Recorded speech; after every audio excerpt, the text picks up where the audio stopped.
Now at 6, a man accused of trapping a senior in her downtown Portland home and sexually assaulting her. How authorities say he gained the victim's trust. Then, a new overnight shelter in Old Town, ready to offer women living on the streets a safe haven. This provides that secure space so they can rest well. Plus, what we're learning was inside one of the freight train cars that went off the rails in Corvallis and into a river. Yeah, it makes you wonder, is there more of a environmental hazard? And later in sports, why Seahawks head coach Mike McDonald wasted no time shaking up his staff after Seattle's postseason miss. I really believe this is the beginning of something really special.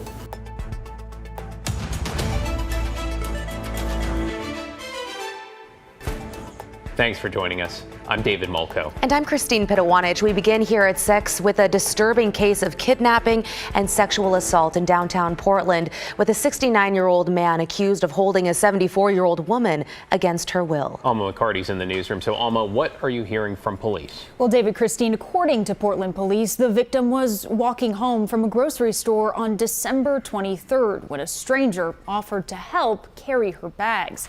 Then officers say Kenneth Williams, seen here at his first court appearance this afternoon, barricaded the victim inside of her own home and sexually assaulted her multiple times over 3 days. On December 26, PPB says the woman was able to convince the suspect to finally leave, after which she went to the hospital. Detectives contacted Williams' parole officer and put out a warrant for his arrest, and he was taken into custody yesterday. This right here is a picture of Williams released by investigators because they believe there could be additional unreported cases potentially similar to this one. We cannot imagine what this woman went through. Absolutely horrifying. Nobody should have to go through something like this. And that is why we worked so quickly and diligently to get this woman to the hospital for medical treatment and to get her the resources she needed. Now, anyone who does recognize the suspect is encouraged to contact Portland police. We will have more on this very disturbing case coming up at 11. Back to you. Yeah, absolutely harrowing, Alma. Appreciate your reporting on this. We're following up tonight on the sex abuse scandal in St. Helens, where high school teacher Eric Stearns was re-arrested this weekend and on new charges. Evan Watson is live at the Columbia County Courthouse in St. Helens. Evan, that teacher now faces 18 sex abuse charges against 12 different people. Yes, that's right. High school choir teacher Eric Stearns is being held in jail without bail after pleading not guilty to new sex abuse charges. He was previously out of custody after posting bail, but the new charges elevated his case in the eyes of prosecutors and ultimately the judge today. Eric Stearns and his arrest in November. Since that arrest, 6 more people have come forward accusing Eric Stearns of sexual abuse. Stearns' case sparked a sex abuse scandal which has rocked the St. Helens community. Former math teacher Mark Collins is also accused of sexual abuse, and high school principal Katie Wagner is accused of failing to report years of abuse by members of her staff. Stearns, Wagner, and Superintendent Scott Stockwell are all on administrative leave. Joseph Hogue, the acting St. Helens police chief, says the Stearns case is top priority for his detectives due to the severity of the charges and the number of victims. He didn't have any updates on the other investigations. Unfortunately, not really. They are under investigation, but they're just not simply at the advanced stage of the Stearns case, and so we're just not ready at this point to release information on that. But hopefully, detectives will get more time one of these days to focus more on those other cases. Appearing in court virtually from the jail on Monday, Stearns didn't say anything about his case, only talking about communicating with his defense attorney. The dates of Stearns' alleged crimes range about 10 years from 2015 to the current school year. We expect to get a lot more information about Stearns' case on Friday in the preventative detention hearing, where they're going to be discussing whether Stearns should stay in jail behind bars until his trial. Back to you. Evan Watson with the update in St. Helens tonight. Thank you, Evan. In your headlines, students at Hudson's Bay High School in Vancouver walked out of class this morning after charges were dropped against a teacher accused of sexual misconduct. Police arrested Shadbrion Gatson last month when a former student came forward accusing him of having a sexual relationship with him back in 2013. At the time, The victim was 16 years old. Charges were dropped because the statute of limitations had expired. Here's what one parent told us today. It's upsetting. You know, we as parents put our trust in the school and the teachers and that, and now our kids can't even trust them. So, you know, it's hard. Police say their investigation into Gatson, who was on leave from his job, remains open.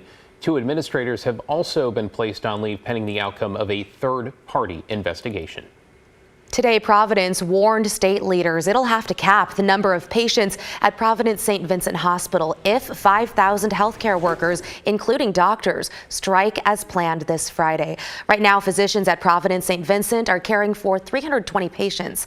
But come Friday, Providence says it'll need to reduce that number to 250 to 275 patients.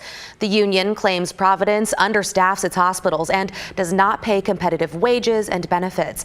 If the strike happens, it would be the first doctor strike in Oregon's history. Caught on camera, a driver ramming into a Polk County convenience store, causing hundreds of thousands of dollars in damage. You're looking at surveillance video from the Center Market in Dallas showing the pickup not only barrel in, but here attempt to reverse out, forward and back several times, knocking over even more stuff. Thankfully, no one here was hurt. The driver, identified as John Marlis, was set to appear before a judge today, but refused to leave jail. He faces charges that include reckless driving, DUII, and robbery. To Gresham now, where police are looking to catch a holiday porch pirate who they say appeared to pose as a delivery driver and stole packages from Southeast Gresham homes in mid-December. You can see there the man caught on camera wore a blue and yellow reflective vest. Police say another person picked him up in a white Buick LeSabre. Call Gresham Police if you know anything. And Oregon has now officially lost out on a chance to become a federal semiconductor research site as the Biden administration awarded its third and final site today to the state of Arizona. The other 2 were awarded to Silicon Valley and upstate New York. Hundreds of millions of dollars are going to these sites authorized by the 2022 CHIPS Act. In late December, Governor Kotek also dropped plans to use a plot of rural land near Hillsboro for semiconductor manufacturing and research. Matt? All right, David, the story today in weather has to be how warm it was out there. Just a beautiful day with the sunshine. Portland made 56, Vancouver 57, mid-50s throughout the metro area. Even got close to 60 in Salem, made the 60s on parts of the southern Oregon coast. And yes, there were some records. Well, anyway, at least one that fell. It was in Vancouver. That's a record high by 1 degree. Portland and Salem just missing the record highs by 1 degree. So that's how warm it was. These temperatures generally running about 10 degrees above average for this time of the year. The other story that's developing now in weather locally is the wind. The east winds are developing. They're not super strong, and they really don't extend any farther west than, say, I-205. But Trout Hill has an east wind. West Hill's picking up a bit of an east wind. And you can see at Corbett and Crown Point, they're blowing quite strong. We have gusts of 40 to 50 miles an hour out that way. And that will continue, and the east winds will blow on, clear on out to the Oregon coast the next day. We'll get some gusts, maybe at 30 miles an hour at Portland, the east side of town, 40, 50 in the gorge. Then they back off early Wednesday, and then they may come back later Wednesday and into Thursday with another weather system. It's still 47 in Portland right now. Just amazing. And there's more warm, dry weather on the way, guys. Sounds great. Thank you, Matt. To an update now in Corvallis, where crews are still working to pull at least one freight train car out of the Marys River after a train trestle collapsed. Yeah, thankfully, no one was hurt, but one of the train cars was carrying fertilizer, which some worry could harm the environment. Here's Joe Ranieri with what it's going to take to get everything cleaned up. It could take days before crews are able to get that train out of the river. Let me step out of the way. I know it's kind of tough to see through the trees, but there's a couple of trains out here that were part of this trestle collapsing. One you can see just dangling from the trestle there right now. The other is in the river. A third is dangling on the other side of the trestle. Now, we saw a crew out here all day laying down gravel to secure the bank so they can get a crane out here. Now the concern is turning to the environment side, since the train car in the water was carrying fertilizer, according to a Portland and Western Railroad spokesperson. People are still in disbelief that a train trestle is sitting in the Marys River in Corvallis. It's insane. I've never thought a train would go fall that far, especially when there's 3 of them sitting in there right now. 3 days later, 2 cars are still dangling from what's left of the trestle, and one is partially submerged. Over the weekend, a 19-car freight line with Portland and Western Railroad was going over the trestle when it collapsed. We thought they'd clean it up by now. Shelley Wilkerson from nearby Lebanon had to see the damage for herself. And it's a lot worse than we thought, so it's kind of like, wow, they've got a lot of stuff to do. This giant crane has been brought in that is able to lift 350 tons and can reach 235 feet. Yeah, rock. It looks like a lot of gravel and stuff. They're trying to build a road to get to the train. So, yeah, it's pretty interesting to watch the process. The train car that's still in the river was carrying fertilizer, and containment booms were quickly brought in over the weekend to contain any of the fertilizer that may have spilled into the river. That's the concern many have right now. Yeah, it makes you wonder, is there more of a environmental hazard that there is what that fertilizer could be doing in the habitat in this river and what it could mean downstream. As for what caused this derailment, a spokesperson with the Corvallis Police Department said it was a structural failure. Now, I did hear back from a spokesperson with the Oregon Department of Environmental Quality who told me there is no indication that there is any threat to the public when it comes to their drinking water here in Corvallis. In Corvallis tonight, Joe Ranieri, KGW News. We'll keep tabs on any future developments, but tonight coming up on the story, a one-on-one with Vancouver's new police chief. Blair Best spoke with Chief Troy Price about everything from his top priorities that include staffing, shootings involving law enforcement, and how jails are being used. She also brought your questions straight to him. Also tonight, Blair talks with two new members of the Multnomah County Commission who were sworn into office today. Megan Moyer represents District 1, which includes downtown Portland.